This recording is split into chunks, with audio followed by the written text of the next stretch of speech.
आप ये video YouTube पर देख रहे हैं तो हमारे चैनल को सब्सक्राइब करें और बेल आइकन को दबाना ना भूलें। वो परमात्मा, वो पूर्ण ब्रह्म, सारी सृष्टि के रचनहार, कुल मालिक कबीर परमेश्वर ने आके बताया है कि तू कौन, कहां से आन फंदा, देखो आग बिरानी क्यों जरता। और जो साधना हम करते हैं वो गलत करते हैं, तो वो साधना हमारी ठीक नहीं है। दाढ़ी बढ़ा ली, केस बढ़ा लिए, सिर साधु बन गया, राख रमा ली, कान पड़वा लिए, तो जनसाधारण को तो ऐसा लगता है बड़ा सिद्ध पुरुष होगा, इसको प्रणाम करते हैं, उसकी सेवा करते हैं। परमात्मा कहते हैं जब तू यहां संसार छोड़कर जाएगा नादान प्राणी, भगवान के दरबार में तेरे इस ऊपर के आडंबर की कोई पूज नहीं है। यदि तेरे पास सतभक्ति की कमाई है तो वहां तेरी को राहत मिलेगी, नहीं तो नरक में डाल दिया जाएगा, पिटाई होगी, घेर के कुटेंगे बुरी तरह। चुंडित मुंडित पकड़ लिए, इनसे जम किंकर ना डरता। चुंडित जो बड़े बड़ी जटा रखते हैं, और मुंडित जो कति मुंड मुंडा के घोटम घोट हो रहे हैं, ऊपर लाल कपड़ा, माला, तिलक विलक लगा के, इनसे यम के दूत नहीं डरते। इन पाखंडों पर के पाखंड से वो डरते हैं सच्चे नाम की कमाई से। वो तेरे पास है नहीं, तो वहां सच्चे दरबार में तेरी पिटाई होगी।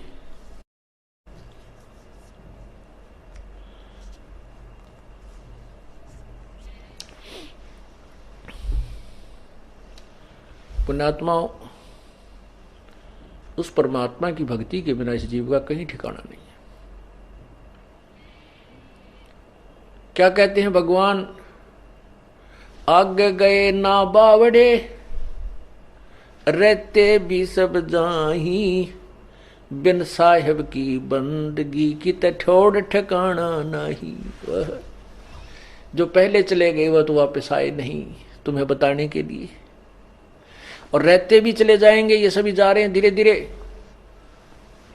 और बिन साहेब यानी पूर्ण परमात्मा कबीर साहब की सत भक्ति के बिना तेरा कितना ठिकाना ना, कहीं ठोर ठिकाना ना।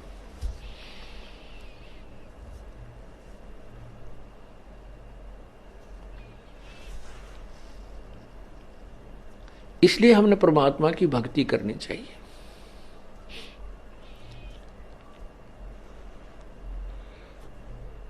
तो क्या बताते हैं परमात्मा, यो सौदा फिर नाही रे संतो, यो सौदा फिर नाही, यो सौदा फिर नाही रे संतो, यो सौदा फिर नाही। परमात्मा बंदी छोड़ हमें यह बताना चाहते हैं कि ये मानव शरीर प्राप्ति और मानव शरीर प्राप्ति के उपरांत फिर परम संत मिलना, ये बार बार संयोग नहीं होता।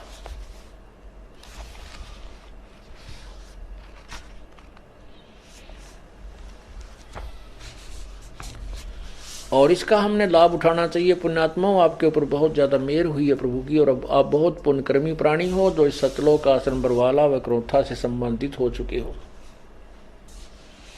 लखबर सूरा जूझ ही लखबर सामत दे, और लखबर यति जहान में तब की तो सतगुरु शरणा ले। पुण्यात्माओं, देखो विचार करो, इन उदाहरणों से हमें शिक्षा मिलती है। जैसे कल आपको बताया था, आदरणीय नानक साहिब जी की आत्मा सतयुग में अम्बरीश राजा थी।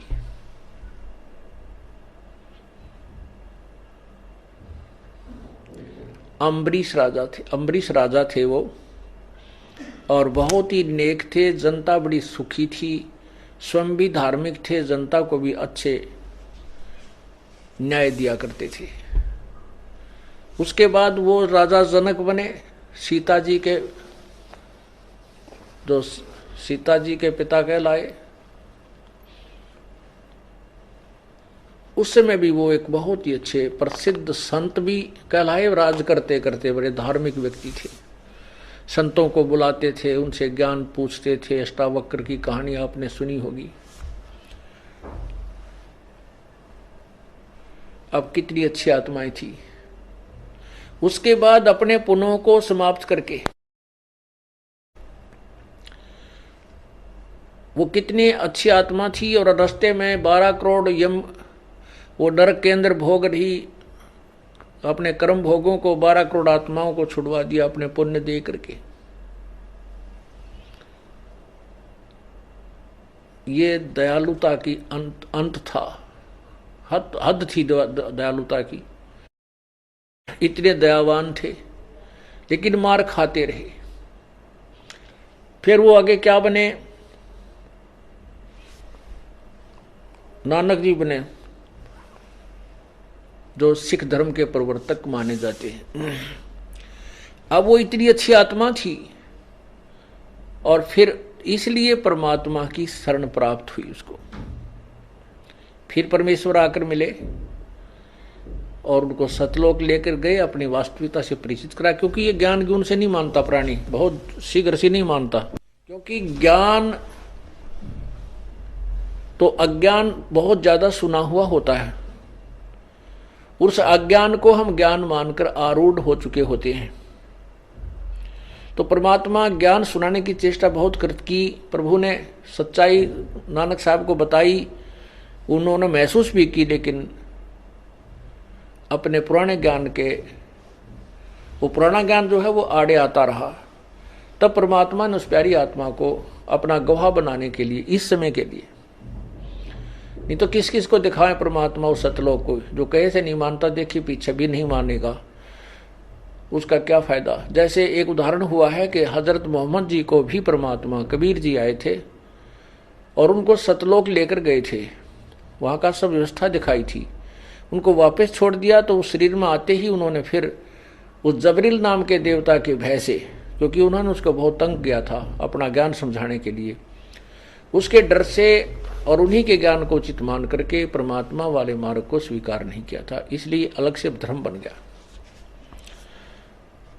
तो इसलिए सबको नहीं दिखाया जाता। परमात्मा ने अपने गवाह बनाने थे। नानक साहब को दिखाया सतलोक, और वहां अपनी समर्थता दिखाई कबीर परमेश्वर ने, तो नानक साहब ने स्वीकार किया। तो कहने का भाव यह है कि लख भर सूरा जूझ ही लख भर सावत दे, और लख भर यति जहान में जब कि सतगुरु शरणाले।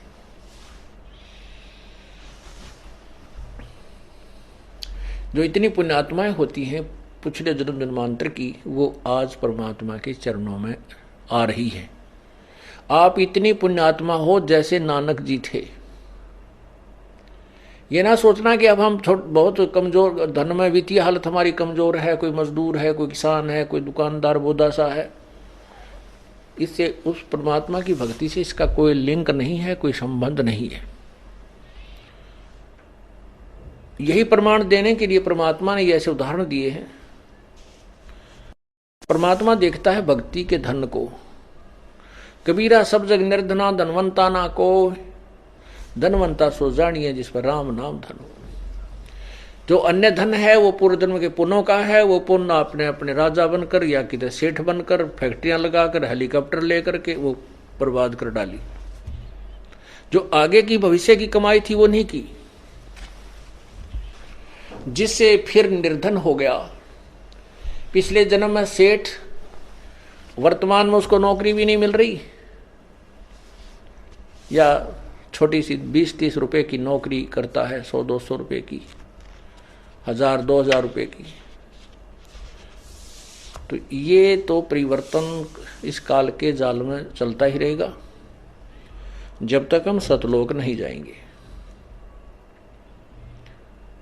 तो आपके ऊपर जो मेहर हुआ है परमात्मा का, मेहर भरा पंजाब के ऊपर बहुत समय से है, आज से नहीं है। लेकिन हम इतने अनजान हैं और काल के दबाव में, त्रिगुण माया के प्रभाव में भी इतने हैं, इतना ज्ञान सुनकर भी हम ये दृढ़ नहीं हो पाते। हम डगमग कहीं ना कहीं हो ही जाते हैं, और उसी का दुष्परिणाम आज तक हम भोग रहे हैं। अब आपके ऊपर परमात्मा ने एक विशेष कृपा की है मानुष जन्म और के कारण बना के, क्या क्या कारण बना करके आपको चरणों में लिया है। कोई दुख में आया है, कोई सुख में आया है, कोई ज्ञान सुनकर ही आया है।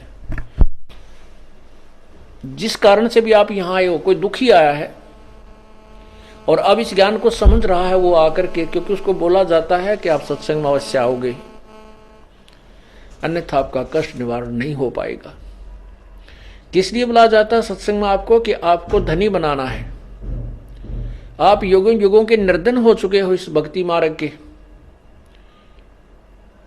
एक बार तो परमात्मा कबीर जी अपने कोटे से आपको राहत देता है, अपने कोटे से आपको देता है सुख, आपके दुख दूर कर देता आते ही। जिसकी सच्ची तड़प होती है और नियत साबित रहती है, उसको आते सुख देता है। फिर आपको ज्ञान सुनाया जाता है कि ये 10-20 हजार रुपये मान ले किसी से ले लिए, 1,00,000 2,00,000, तो इससे काम नहीं बनेगा। आप अपनी कमाई कोई साधन, कोई व्यवस्था करो ताकि आप साहूकार हो जाओ। तो यहां आपको बुला करके धनी बनाया जाता है। हम कितने निर्धन हो चुके हैं, हम कितना अपना सतर गिरा चुके हैं, ये आप अपना आप ही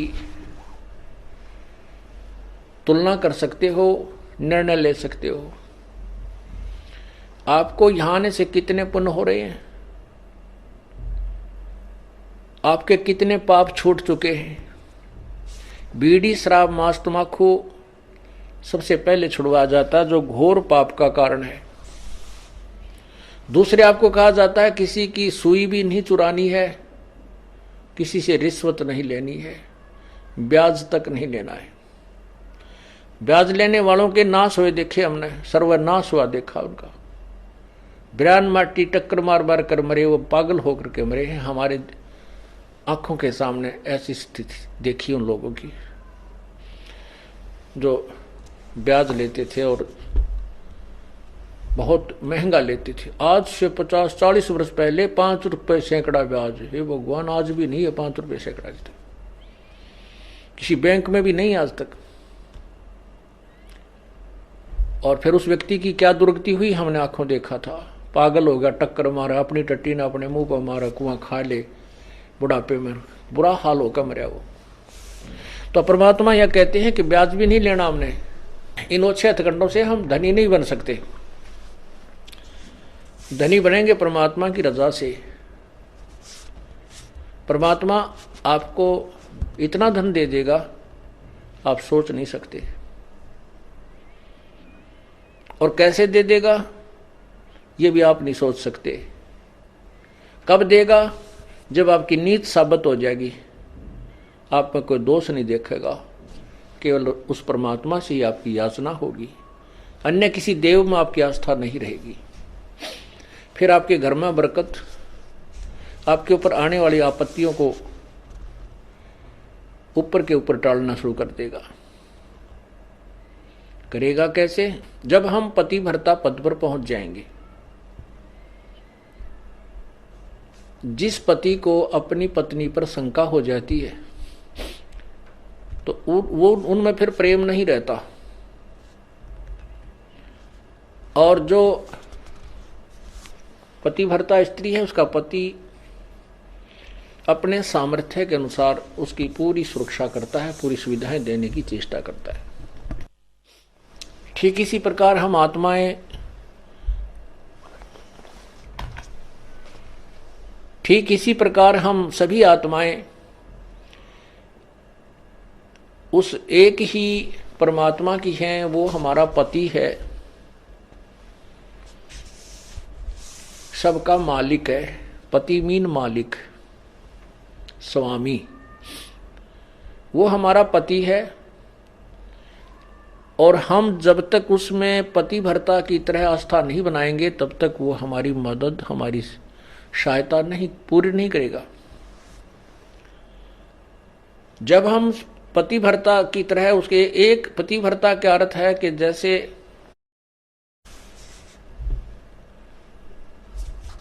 अपने पति के अतिरिक्त किसी भी परपुरुष में आस्था ना हो,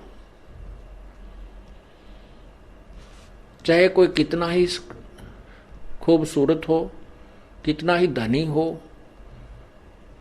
चाहे वो कितना ही चटक मटक हो, हमारे मन में दोष नहीं होना चाहिए।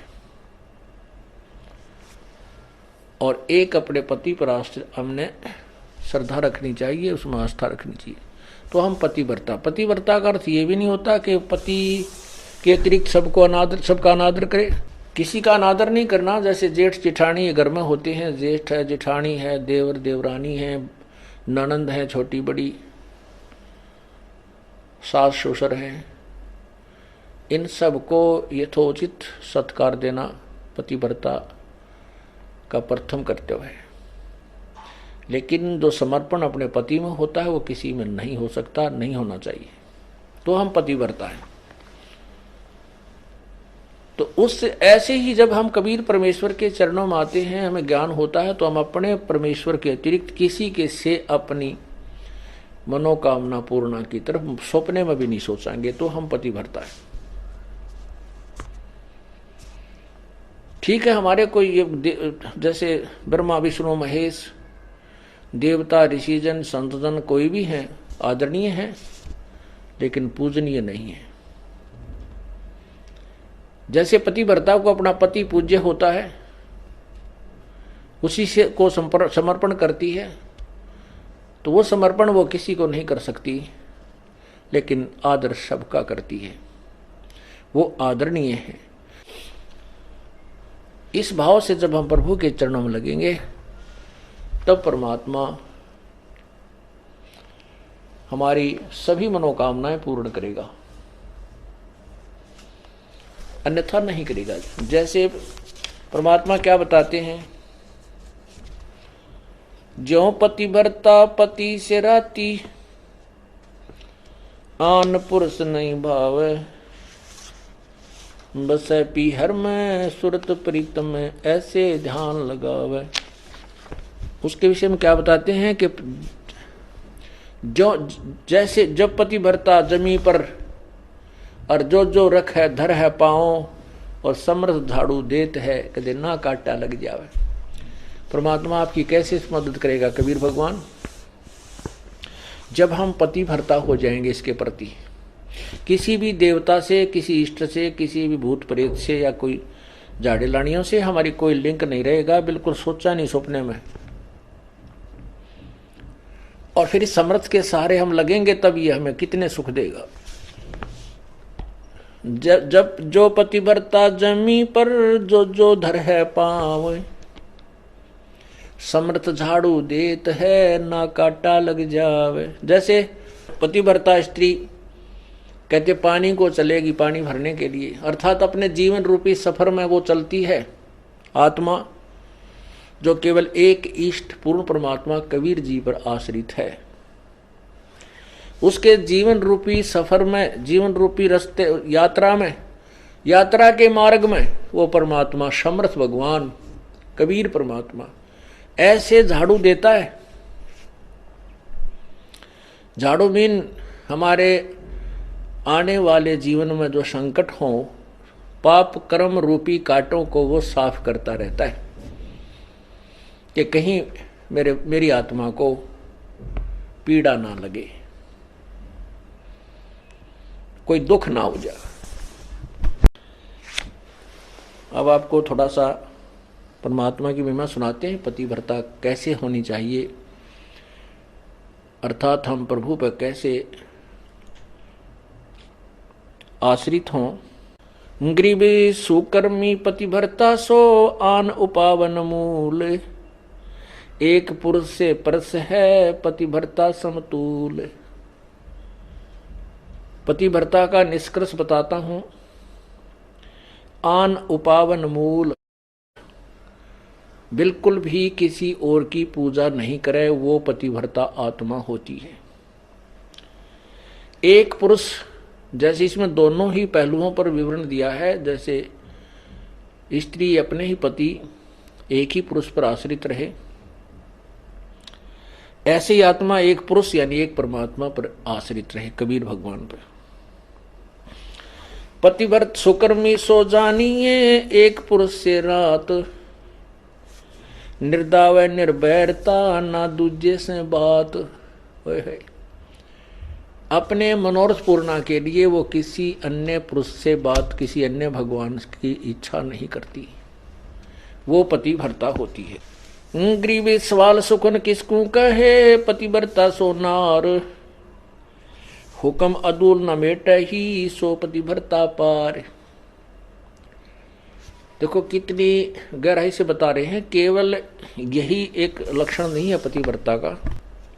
क्या बताते हैं कि पतिव्रता तो हो गई, अच्छी बात है, लेकिन पति कहता है वहां नहीं जाना और वो वहां अवश्य जाती है। पति कहता है ये काम नहीं करना और उसको करती है, तो वो भी पूर्ण पतिव्रता नहीं है। इसमें यही समझाना चाहे, जैसे हम संत आपको आदेश देता है गुरुदेव के बेटा चोरी नहीं करना, बीड़ी नहीं पीना, मांस नहीं खाना, सिनेमा नहीं देखना, ब्याज नहीं लेना, और आप वैसे तो कबीर परमात्मा के अतिरिक्त किसी को नहीं मान रहे हो और ये मर्यादा पालन कर नहीं रहे, तो भी आप पार नहीं हो। क्या बताते हैं, सवाल सुखन किसको कहे, पतिव्रता सोनार, हुक्म अदूल न मेट ही सो पतिव्रता पार। आदेश की उल्लंघना नहीं करती है वो पतिव्रता ही पार होगी, वही आत्मा पार होगी। गुरु वचन निश्चय कर मन, पूरे गुरु की सेवा ठान।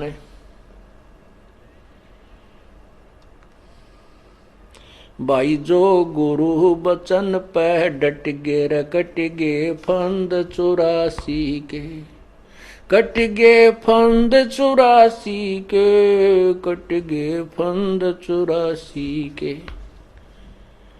भाई जो गुरु बचन पर डट गे कट गे फंद 84 के। वस्तु मिली ठोड़ की ठोड़ मिट गी, मन पापी की दौड़। वस्तु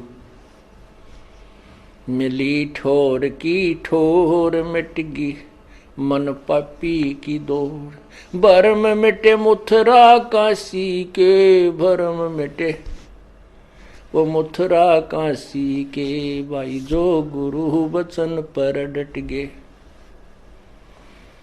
कट गे फंद 84 के।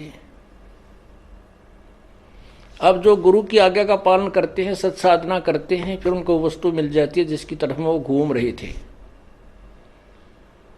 फिर वो मथुरा में भगवान रहता है, वहां परिक्रमा देने से भगवान मिलता है, वृंदावन जाने से मिलता है, काशी में भगवान है। कहते ये भ्रम हमारे फिर सब मिट गए।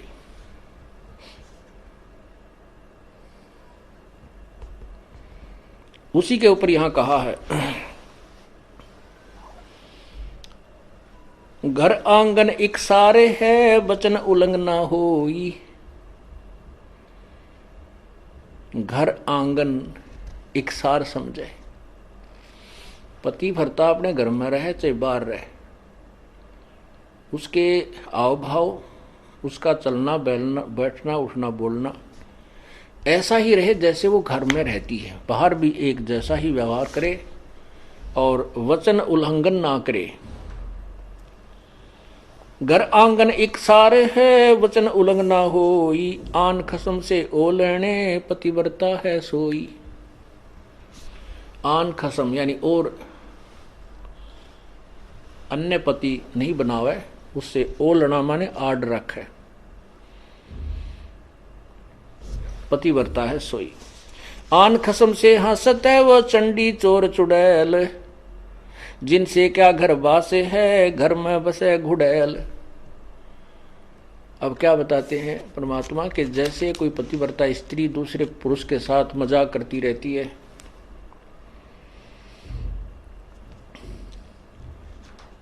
तो उससे दुर्भावना पूर्ण करती है, तो उसमें दोष है। वो कहते हैं वो तो एक भूतनी बस है घर में, और उससे क्या घर, जिनसे क्या घरवास है, घर में बसे गुड़ैल। ऐसे ही ये पतिव्रता यहाँ आत्मा की तरफ ज्यादा संकेत है। परमात्मा कहते हैं कि मुझे ऐसे ही अच्छे नहीं लगोगे यदि तुम ऊपर से तो कबीर साहब करते रहो, अब कबीर पंथी हैं, कबीर साहब के मानने वाले, अंदर से सारे देवताओं की पूजा करते रहते हो, आन खसम से हंसत है। वो चंडी चोर चुड़ैल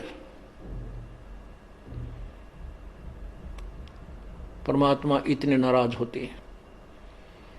कहते हैं परमात्मा 100 वर्ष सतगुरु की पूजा, एक दिन आन उपासी, वो अपराधी आत्मा फिर पड़े काल की फांसी। 100 वर्ष तो ये साधना करते रहना जो हम आपको बता रहे हैं, और एक दिन अन्य पूजा कर लेना, परमात्मा कहते हैं वो अपराधी आत्मा पड़े काल की फांसी।